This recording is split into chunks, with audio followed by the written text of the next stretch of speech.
예, 그렇습니다. 참 감사하고 하나님 앞에 영광 올려드릴 것밖에 없는 것 같아요. 오늘은 창립 기념 주일이고 또 맥주 감사 주일로 지키고 있습니다. 맥주 감사절의 신앙적인 전통은 출애굽기 또 레위기에 또 민수기에도 이렇게 나오고 있는데 77절 곧 맥주의 초실절을 지키고 처음 익은 열매를 드리는 날로서 그렇게 드리는 그런 절기이죠. 레위기 23장 16절에 7주간을 꼭 차게 세고 거기에다가 7번째 안식일 다음 날까지 더하면 꼭 50일이 될 것이다. 그래서 이 77절 맥주절을 우리가 오순절이라고도 이렇게 알려져 있습니다. 그때에 너희 헷 곡식을 주 하나님에게 바쳐야 한다. 성경은 또 하나님께서는 우리에게 이렇게 명령하고 있습니다. 맥주절은 헷 곡식을 수확하면서 모든 일이 하나님의 보호 아래 지켜지고 또 추수를 성공적으로 하나님의 은혜 가운데 하게 되었음을 기쁨과 감사함으로 드리는 절기이죠. 한국교회는 구약의 말씀을 따라서 1년에 2개의 그런 감사절기를 지키고 있습니다. 보리 추수 때를 맞춰서 7월 달에 맥주 감사절을 지키고 있고 또 가을에 추수를 맞춰서 또 우리는 추수감사절 11월 달에 지켜오고 있습니다. 그런데 행간에는 이런 이야기들이 있습니다. 오늘날 맥주감사절은 우리가 보리 농사를 하지 않는데 무슨 맥주감사절이 시대에 맞지 않는 그런 행사가 아니냐, 절기가 아니냐 이렇게 말하는 분도 있기도 합니다. 여러분, 맥주절은 보리 농사를 짓고 안 짓고의 문제가 아닙니다. 이스라엘 민족들이 맥주감사절을 지킨 그 의미를 알게 된다라고 하면 우리가 왜 맥주절을 지켜야 되는지 우리는 잘 알 수가 있습니다. 오늘은 맥주감사절이자 창립 36주년 기념주일이죠. 맥주절을 지키라고 하는 하나님의 말씀을 통하여서 오늘 우리들에게 주시는 귀한 하나님의 말씀과 의미가 있습니다. 광야에서 주셨던 그 말씀을 우리가 이스라엘이 들었던 것처럼 오늘날 우리의 삶의 현장에서 또 우리 교회에서 우리 성도들의 삶 가운데서 다시 한번 이 말씀을 새롭게 들을 수 있는 그런 귀한 시간이 되어지기를 다시 한번 주님의 이름으로 축원합니다. 맥주절 초실절을 지키며 하나님께서 베푼 은혜를 기억하라 말씀하고 있죠. 맥주절은 기억하는 것입니다. 결실을 거두게 한 하나님의 은혜를 기억하는 것이죠. 하나님의 도움이 없었다라고 하면 이 추수절기 수확을 거둘 수 없었습니다. 우리 인생의 모든 것 다 맥주절과 같은 것 같아요. 하나님의 은혜입니다. 감사하고 기억하라 라고 하는 것이죠. 기억할 때 우리는 감사할 수 있습니다. 기억하지 못하면 감사할 수가 없어요. 기억하지 못하는 자가 어떻게 하나님 앞에 진정으로 감사할 수가 있겠습니까? 하나님이 햇빛과 비를 주시고 또 농사를 지을 땅을 주시고 씨를 주신 것 기억하는 것이죠. 농사 지을 수 있는 건강을 허락하여 주신 것 기억하는 것입니다. 이 모든 것을 주셨기에 바로 추수가 가능하였고 농사가 가능하였다. 인생의 농사가 가능하였다. 기억하라라고 하는 것입니다. 감사 훈련의 목적은 내가 아님을 자기 부정하는 데 있습니다. 내가 똑똑해서 내가 능력이 있어서 사업산이 좋아서 아닙니다. 우리는 늘 종종 착각을 하고 살아가고 있는 것 같아요. 내가 잘나서 내가 능력이 있어서 내가 돈을 잘 벌고 있다 생각합니다. 여러분 정말 그렇습니까? 그것이 아니겠죠. 내가 아닙니다. 나 자신 우리가 아닙니다. 하나님이 아니면 우리는 한시도 살아갈 수 없어요. 하나님이 부르시면 하나님이 외면하시면 한순간에 모든 것이 다 물거품이 되고 온갖 카오스, 무질서가 되는 것이 우리의 인생입니다. 질병과 사건, 사고 가운데 하루하루 살아가고 있습니다. 하루도 하나님이 지키지 않는다라고 하면 우리는 정말 생명을 유지할 수가 없습니다.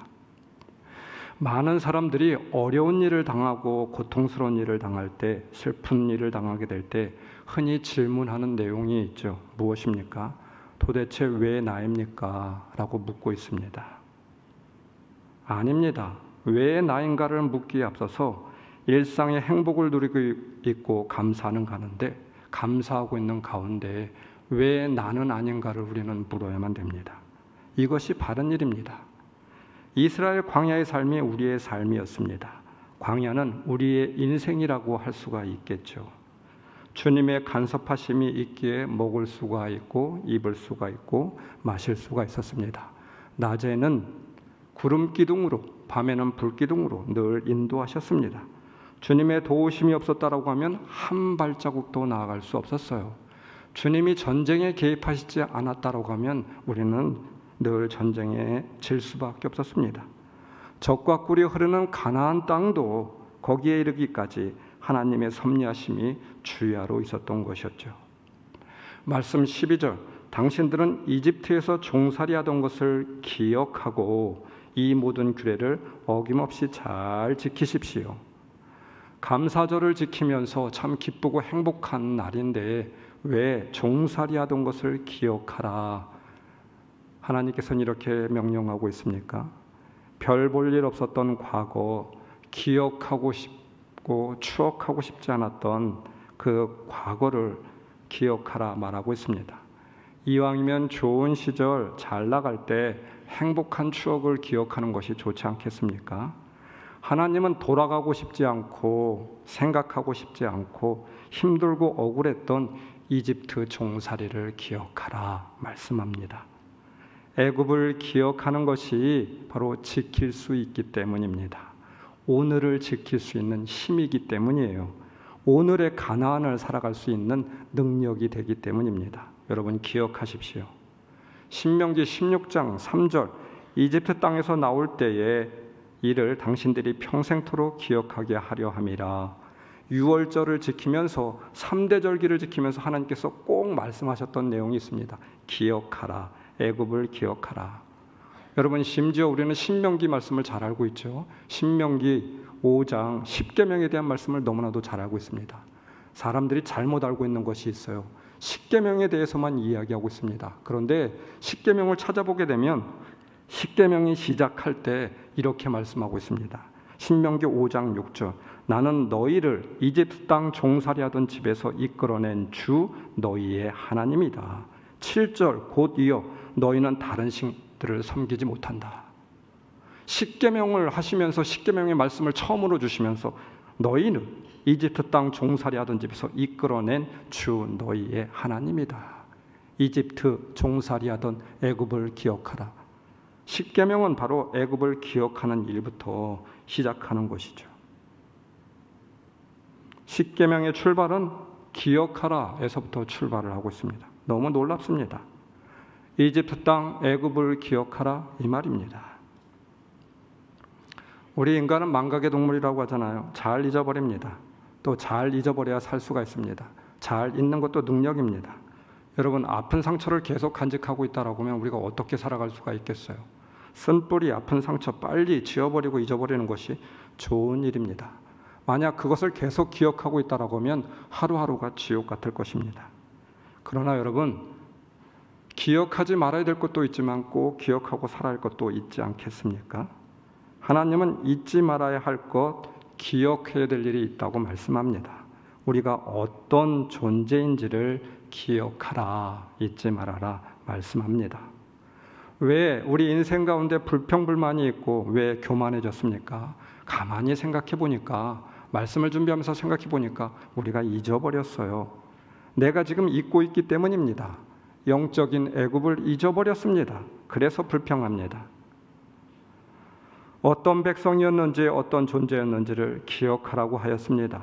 기억할 때 지킬 수 있는 것입니다. 기억할 때 우리는 최소한 망하지 않을 수 있다는 말입니다. 야드바셈이라고 하는 말 여러분들이 익히 잘 알고 있습니다. 히브리어로 야드바셈 기억하라 이 말입니다. 인류 역사상 가장 큰 고난과 슬픔을 당한 민족이 있다라고 하면 유대 민족일 것입니다. 그들은 나치 유대인 학살을 그렇게 직면하게 되었습니다. 유대인들은 예루살렘에 유대인 학살 기념관을 지어놓고 그 박물관의 이름을 야드바셈이라고 지었습니다. 많고 많은 이름 가운데 기억하라 이 말입니다. 1939년부터 1945년까지 독일에서 있었던 600만 한 명, 두 명도 아니고 600만이 학살당하게 되었습니다. 그리고 그 너무나도 아픈 상처를 그대로 바로 전시해 놓으면서 기억하라, 이렇게 그 박물관의 이름을 지어 놓았어요. 박물관 앞에는 이런 글귀가 새겨져 있습니다. 용서하라, 그러나 잊지는 말라. 용서하라, 그러나 절대 잊지 말라, 이 말입니다. 혹시 기억 상실증에 걸려 있는 유대인들이 있을까 봐 당시의 처참한 상황을 생생하게 전시하고 있어요. 용서는 하지만 잊어서는 안 된다, 이 말입니다. 왜 그렇습니까? 잊을 때 또 이와 같은 비극이 우리 삶 가운데 다시 우리 민족과 나라 가운데 일어날 수 있다는 말이겠죠. 성경을 보면 잊음으로 야기된 비극들이 수없이 많이 제기되고 있습니다. 에덴 동산에 있었던 인류의 조상들은 하나님을 잊었습니다. 결국 그들은 에덴 동산, 그 천국에서 쫓겨나게 되었죠. 신할 평원에 있었던 그 후예들은 전능하신 하나님을 잊어버렸습니다.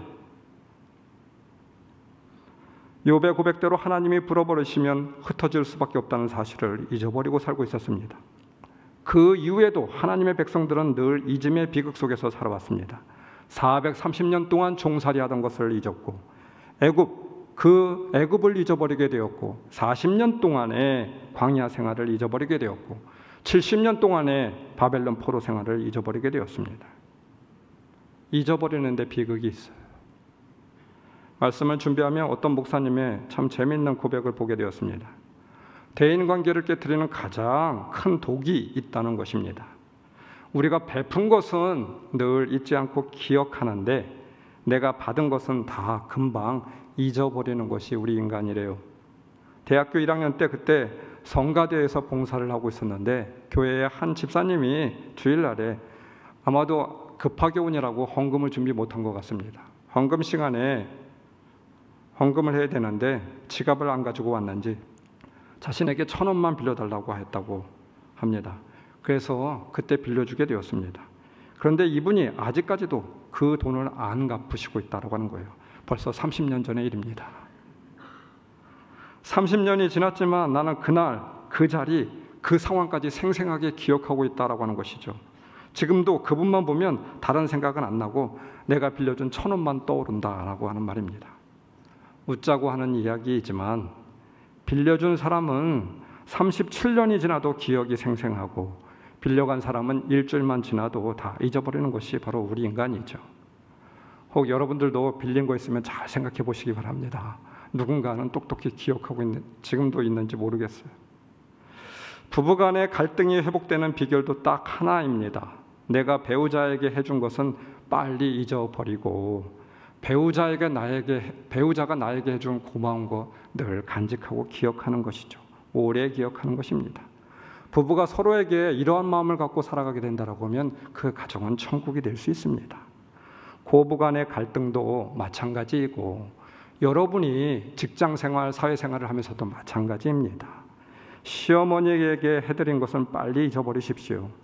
내가 해준 것이 얼마인데 그러지 마시고 시어머니가 나에게 해준 것이 얼마인데 이렇게 생각하는 것입니다.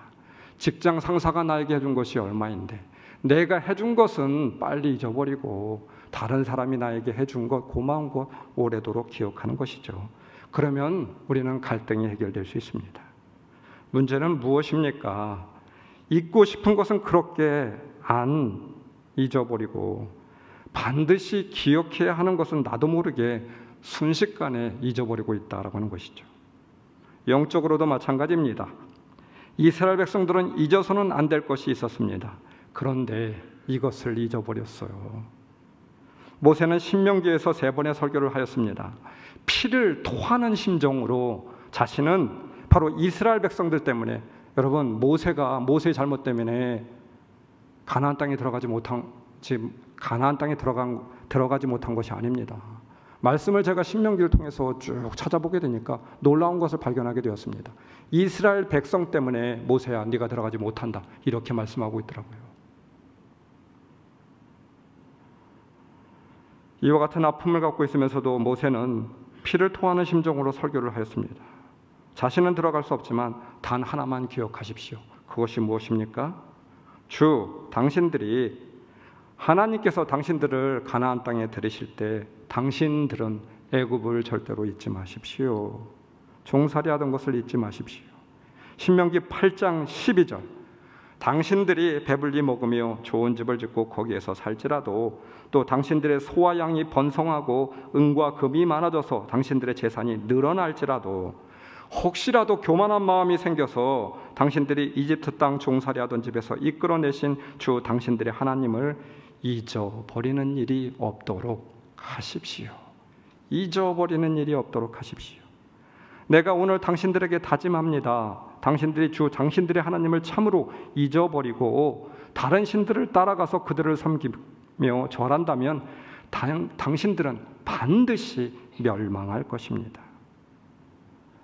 모세는 이것을 너무나도 잘 알고 있기에 애굽을 기억하라고 말씀하고 있습니다. 가나안의 자유와 축복, 풍요, 애굽을 기억하는 것에서부터 지켜지는 것이죠. 애굽을 기억하는 것에서부터 가나안의 번성이 지켜지는 것입니다. 바른 삶, 은혜의 삶이 지켜진다는 말입니다. 여러분, 기억해야 될 것이 있고 또 지켜야 될 것이 있습니다.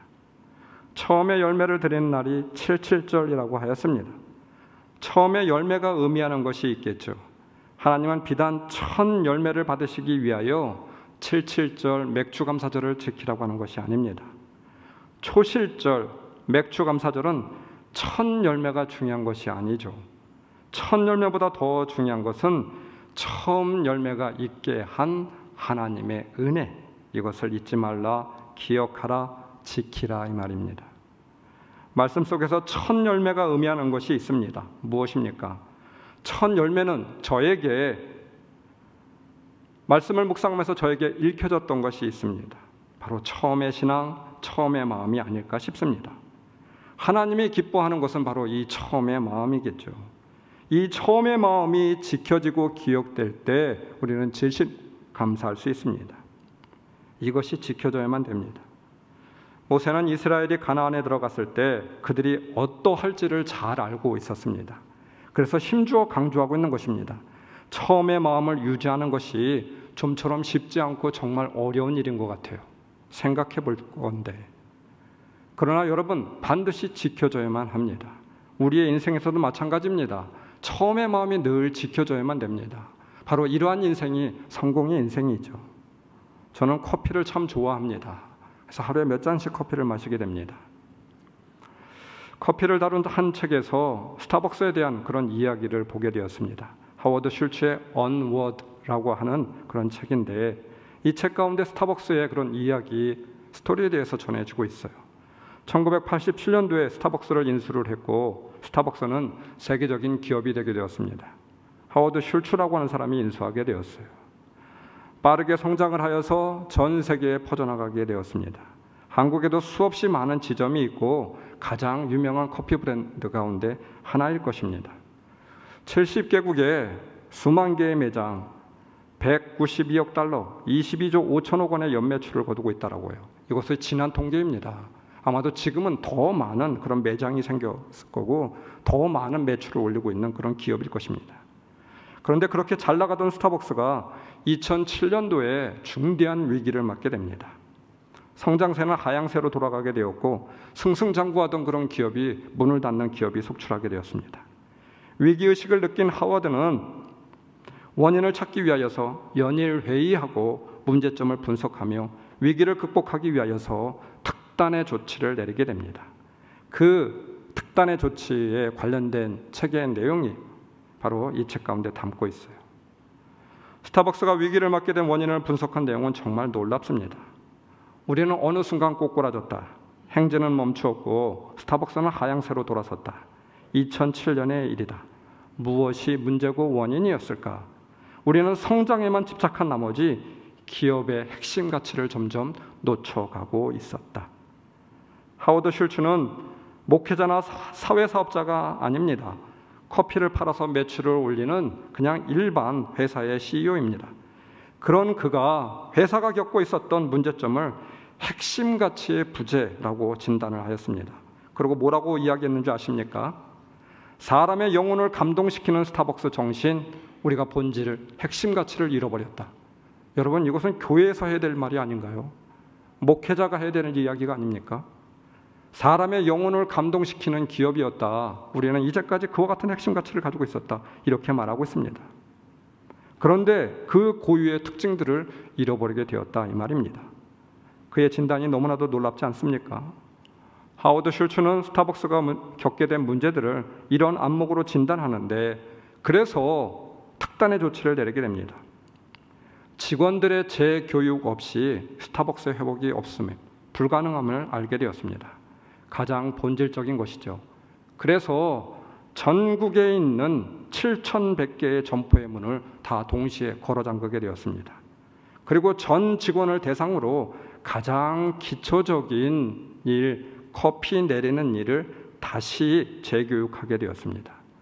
회사의 정신에 대해서 다시 재교육하게 되었습니다.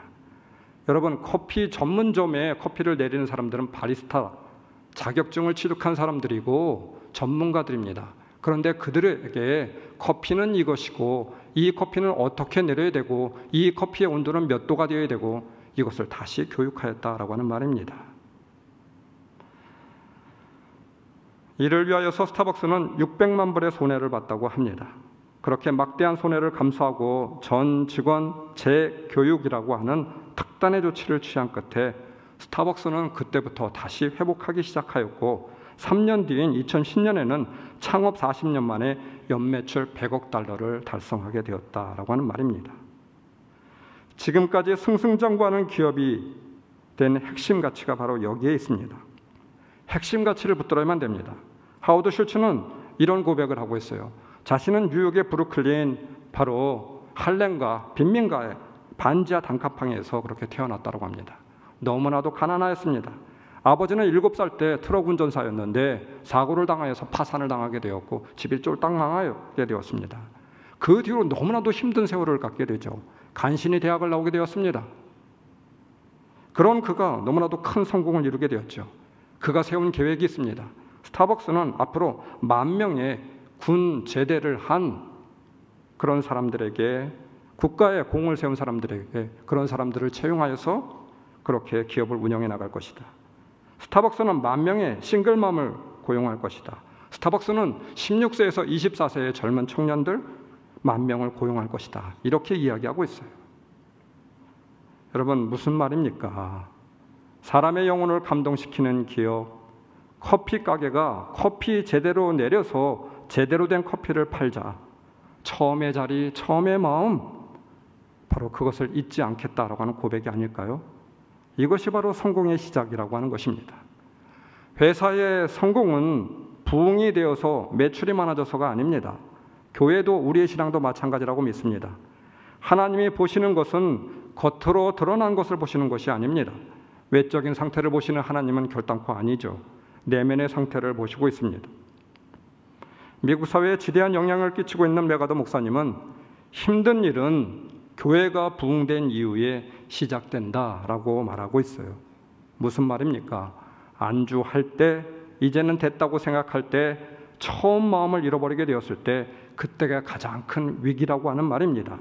긴장을 풀기 때문입니다. 도전하지 않기 때문입니다. 안주하기 때문인 것이죠. 더욱더 결정적인 것은 처음 마음을 잃어버렸기 때문인 것입니다. 여러분, 교회사를 보게 된다라고 하면 1세기, 2세기의 교회, 초대교회 얼마나 건강하고 얼마나 복된 교회였습니까? 얼마나 칭찬을 듣는 교회였습니까?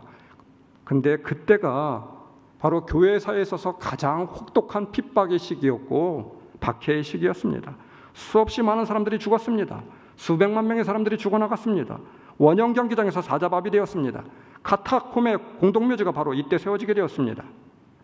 갑바도기아의 지하 동굴 속에서 몇백 년 동안 대대에 이어서 생을 마치는 날까지 숨어 지내며 인간의 모든 권리를 박탈한 상황 가운데 신앙생활을 이어가게 되었습니다. 그런데 313년 콘스탄티누스 황제에 의해서 로마의 기독교가 공식으로 인정되게 되었습니다. 로마가 기독교를 인정하기 시작하였어요. 전 세계에 기독교가 공인이 되었습니다. 기독교의 꽃을 피우기 시작하였습니다. 그때 문제가 발생하게 되었어요. 일요일이 공휴일이 선포되고 어디서나 예배드릴 수 있는 여건이 조성되자 이상한 일이 발생하게 됩니다. 사랑이 사라지고 교회가 분열되고 점차 부패하기 시작하였어요. 예수 믿는 것에 대한 감사가 사라지기 시작하였습니다. 교회가 권력과 치부에 오염되기 시작하였습니다. 여러분, 중세교회를 보십시오. 중세시대는 교회의 황금기입니다. 가톨릭의 황금기입니다. 가장 교회가 꽃을 피웠던 시기가 바로 중세시기였습니다. 그런데 그 중세시기에 가장 교회가 가톨릭이 심각한 오염이 되고 부패했던 때가 바로 이러한 때였습니다. 아이러니하게도 가장 교회의 황금기에 가장 교회가 잘 나갈 때 교회는 가장 부패하고 있었어요. 교회 사가는 말하고 있습니다. 교회의 문과 벽은 금으로 번쩍인다. 그러나 예수 그리스도는 그 문 밖에서 가난한 삶의 모습을 하고 죽어가고 계셨다. 여러분, 이것이 중세교회만의 문제입니까? 한국교회는 어떠합니까? 우리 교회는 어떠합니까? 아니, 우리 신앙인들의 삶은 어떠합니까? 마찬가지가 아닐까 싶어요. 무엇이 문제였습니까? 처음의 마음, 처음의 은혜를 모르고 살아가는 것이겠죠. 우리의 위대함은 하나님과 가까워짐에 있습니다. 우리의 위대함은 내가 연약한 죄인임을 고백하는 데 있어요. 인정하십니까? 우리의 위대함은 처음 마음을 잃지 않고 간직하는 데 있습니다. 그러할 때 하나님이 기뻐하셔요. 그러할 때 우리는 하나님께 쓰임받을 수 있는 존재가 됩니다. 이유 여호와를 막론하고 어떤 사람인 것을 막론하고. 오늘 말씀 중요한 단어가 있습니다. 신명기 16장 12절. 당신들은 이집트에서 종살이하던 것을 기억하고 이 모든 규례를 어김없이 잘 지키십시오. 어김없이. 오늘날 성도들에게, 신앙인들에게 요청되는 삶의 양식, 바로 어김없이입니다. 오늘에도 라고 하는 말입니다. 힘들거나 두렵거나 재난이 있거나 아니면 혹독한 힘들고 어려운 일이 있거나 기쁘거나 잘되거나 평안하거나 바쁘거나 어김없이입니다. 광야이거나 가나안이거나 어김없이입니다. 처음의 마음으로 바로 어김없이 지켜줘야 되는 것이죠. 신명기 30장 20절. 주 당신들의 하나님을 사랑하십시오. 그의 말씀을 들으며 그를 따르십시오. 그러면 당신들이 살 것입니다. 주님께서 당신들의 조상 아브라함과 이삭과 야곱에게 주시겠다고 맹세하신 그 땅에서 당신들이 잘 살 것입니다. 처음이 보장될 때, 처음 마음이 보장될 때 지켜지는 축복이래요. 30주년 기념 달력의 첫 표지를 늘 제 서재 책상에 올려놓고 있습니다. 다른 외부 손님들이 오셨을 때, 성도들이 올 때 보여주라고 올려놓은 것이 아닙니다. 처음 복명동 교회 시작할 때 십자가 종탑입니다. 별 볼 일 없는 빛바랜 사진이죠. 올려놓고 지키고 싶습니다. 사진을 보면서 간직하고자 하는 마음이 있습니다. 우리의 모습이 어떠하였는지, 우리의 처음이 어떠하였는지 보고자 하는 그런 마음입니다. 또한 처음의 정신, 처음에 우리들의 신앙을 잊지 말자입니다. 우리가 자랑하고 우리가 간직하여야 할 것, 끝까지 지키고 가져가야 할 것, 바로 처음의 신앙이겠죠. 처음 시작할 때 얼마나 감사했습니까? 얼마나 감격하며 미래를 꿈꾸었습니까? 또 하나의 이 땅의 교회가 아니라 진정 하나님께서 기뻐하는 교회가 되고자 우리는 꿈꾸고 절치부심하였습니다. 은혜의 눈물이 마르지 않았습니다. 열정과 헌신이 예배당에 차고 넘쳤습니다.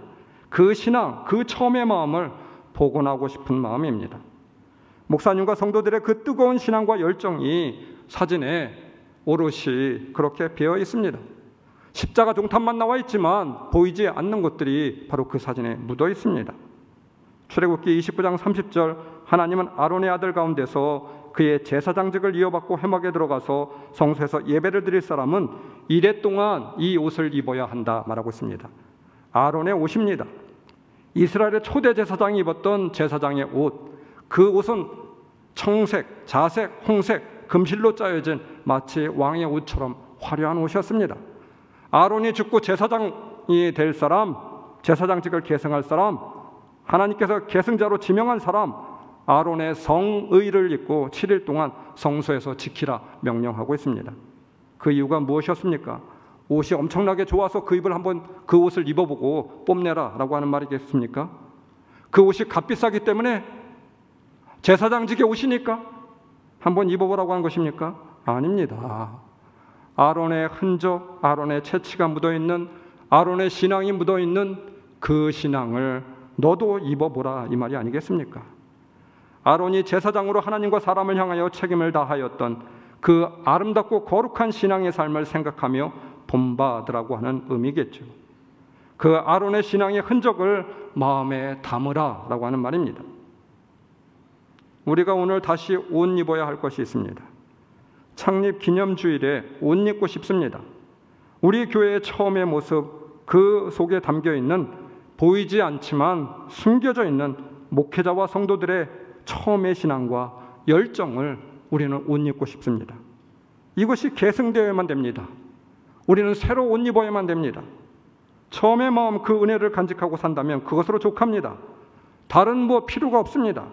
대단한 일을 해서가 아닙니다. 우리 좋은 교회가 앞으로 큰 일, 위대한 일, 대단한 일 바라지 않습니다. 우리 교회가 아름다워서 성전이 크고 대지가 넓어서 하나님께서 기뻐하는 것이 아니겠죠. 성전의 외적인 문 밖의 모습이 중요하지 않아요. 내적인 성전 안에, 문 안에 있는 것이 더 중요합니다. 적어도 우리 하나님은 그것을 보시는 분이십니다. 하나님은 솔로몬의 화려한 성전을 기뻐하셨던 것이 분명 아니었어요. 다윗의 장막을 기뻐하셨고 보고 싶다고 하셨습니다. 외형적인 그 무엇이 아니라 내면의 마음이었어요. 하나님을 사랑하는 마음, 처음 마음, 그 마음을 간직하고 보고 싶다 말씀하고 있었어요. 여러분, 그 처음의 마음을 간직하고 싶지 않습니까? 유지되어야 되지 않겠습니까? 처음의 마음을 잃는 것이 실패고 처음의 마음을 담는 것이 바로 성공입니다. 지난주에 꽃배달을 하나 받게 되었습니다. 참 아름다운 꽃바구니였습니다. 편지 한 장이 꽂혀져 있었어요. 편지를 읽어보게 되니까 우리 교인이 아닌 다른 교인으로부터 온 것이었습니다. 깜짝 놀랐습니다. 영상을 통해서 우리 교회 예배를 매주 보고 있다고, 드린다고. 참 의외였고 감사했습니다. 아, 영상을 통해서 다른 분들도, 우리 교인이 아닌 분들도 보시고 있구나. 저에게는 참 감동이었고 참 큰 격려였습니다. 우리 교인이 아닌 다른 교인이 이렇게 정말 아름다운 꽃바구니를 저한테 붙여주셨다라고 하는 것이. 그분이 이런 말씀을 하세요. 죄송하지만 제가 잠깐 편지 내용을 읽어드리도록 하겠습니다. 김종훈 목사님께, 목사님 코로나19와 무더위 속에서 건강히 잘 지내시지요? 저는 누구누구입니다. 목사님, 저는 좋은 교회 교인은 아닙니다. 몇 년 전에 부모님께서 청주로 오시게 되면서 좋은 교회에 출석하시게 되었습니다. 제가 좋은 교회로 인도해 드렸어요. 목사님이 전해주시는 말씀을 통해 늘 은혜 받고 새 힘을 얻고 있습니다. 오늘도 수요 예배를 유튜브로 드리며 부모님과 은혜 받은 말씀을 나누고 서로의 삶을 나누게 되었습니다.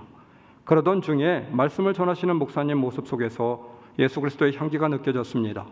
주님과 동행하시려고 애쓰시고 늘 주의 사랑을 전하시려고 애쓰시는 목사님의 간절한 마음이 뜨겁게 느껴졌습니다. 그리고 꽃을 떠올리며 수많은 꽃들이 있지만 모두 아름답구나 생각되었습니다. 다발로 이루어져 꽃을 선물하거나 꽃바구니로 올려놓을 때 다양한 모습 빛깔을 지녔지만 나름대로 그 모습 그대로 귀하고 아름다움을 깨닫게 되었습니다. 한 송이 그 자체로도 향기를 풍기고 또 많은 꽃들과 어울려 있으면 더욱 풍성하고 진한 향기를 널리 날리는, 그것이 꽃의 아름다움일까? 많은 생각들을 하게 되었고 믿는 자의 모습은 나는 삶 속에 어떤 향기를 품고 있을까 고민도 하게 되었습니다. 목사님, 저는 좋은 교회 교인은 아니지만 늘 목사님 말씀을 통해 깨닫게 되고 목사님께서 이 모양 저 모양 각기 다른 성도들의 아픔을 위해 함께 기도하시며 아파하시는 모습이 간절히 느껴졌습니다. 목사님, 늘 귀한 주님의 말씀을 전해주셔서 고맙습니다. 부족하지만 저도 목사님을 위해 항상 기도하겠습니다. 건강하세요. 그리고 주님 안에서 늘 행복한 일 가득 넘치기를 기도하겠습니다. 2021년 7월 14일 수요일, 존경하는 목사님께 마음을 담아 누구누구 올림. 몇 번이고 읽어보았습니다. 참 기분도 좋고 감동적이었어요. 그런데 마음 한켠으로 제 마음 가운데 남는 것이 있었어요. 아, 내가 정말 그러한가? 내가 내 모습을 너무나도 잘 알고 있는데 나의 모습은 어떤가? 편지와 같은가? 편지를 받을 만한 존재인가? 참 부끄러웠습니다. 제가 제 스스로를 볼 때 정말 부족하고 부끄러운 모습뿐이었어요. 그런 사람이 아닌 것 같아서였습니다. 편지의 내용과는 거리가 먼 것을 제가 너무나도 잘 알고 있는데 내 마음이 무뎌진 것 같아서 부끄러웠는데 회개하며 다시 한번 마음을 다잡게 되었습니다. 그러면서 깨닫는 것이 있었어요. 나의 마음을 다시 한번 다잡으라고, 다시 한번 신앙의 자세와 마음을 붙들라고 이 창립 기념주일에 우리 교인이 아닌 다른 교인이 하나님의 질책과 경종으로 꽃다발을 보낸 것이 아닐까 싶었습니다. 깊이 반성하는 시간이었어요. 여러분, 우리는 점점 나이를 먹습니다. 우리는 경륜이 깊어집니다. 점점 신앙의 연수가 들어가고 있어요.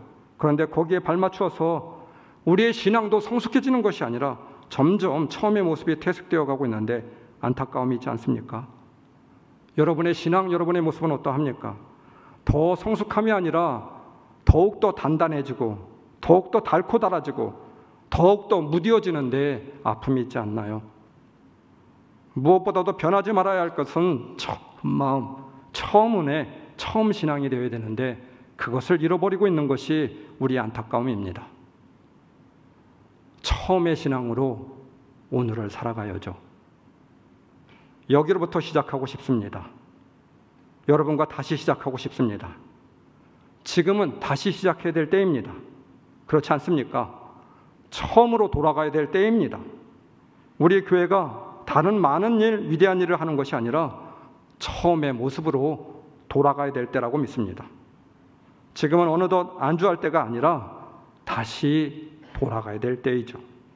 오늘 말씀 12절, 당신들은 이집트에서 종살이하던 것을 기억하고 이 모든 규례를 어김없이 잘 지키십시오. 할렐루야. 오늘 이 시간 우리 찬양 하나 합시다. 찬송가 210장 시온성과 같은 교회, 이 찬양 부르며 우리 하나님 앞에 기도합시다. 하나님, 우리 교회와 함께하여 주시고 영광 받아 주시고 이 땅에 또 하나의 교회가 아니라 하나님이 진정 기뻐하는 교회 성도들 되게 하여 주시옵소서. 우리 같이 기도하는 시간 갖도록 하겠습니다.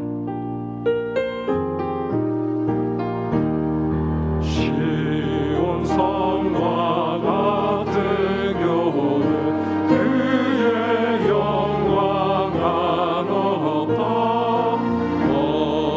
허락하신 말씀대로 주가 진히 세워다. 반석 위에 세운 교회, 흔들 자가 누구랴.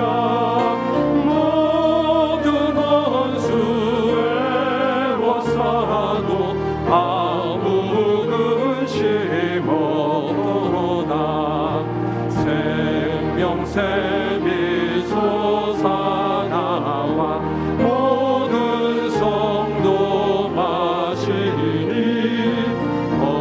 언제든지 흘러넘쳐 부족함이 없도다. 이런 물이 흘러가니 목마를 자 누구랴. 주의 은혜 풍족하여 넘치고도 넘치나. 주의 은혜 내가 받아 시온 백성 되는데. 세상 사람 이방에도 주를 찬송하리라. 세상 어떤 모든 영혼 아침 안개 같으다. 주의 자녀 아들 복은 영원 무궁하도다. 오늘 이 시간 우리 말씀을 기억하시면서 우리 통성으로 기도하겠습니다. 하나님,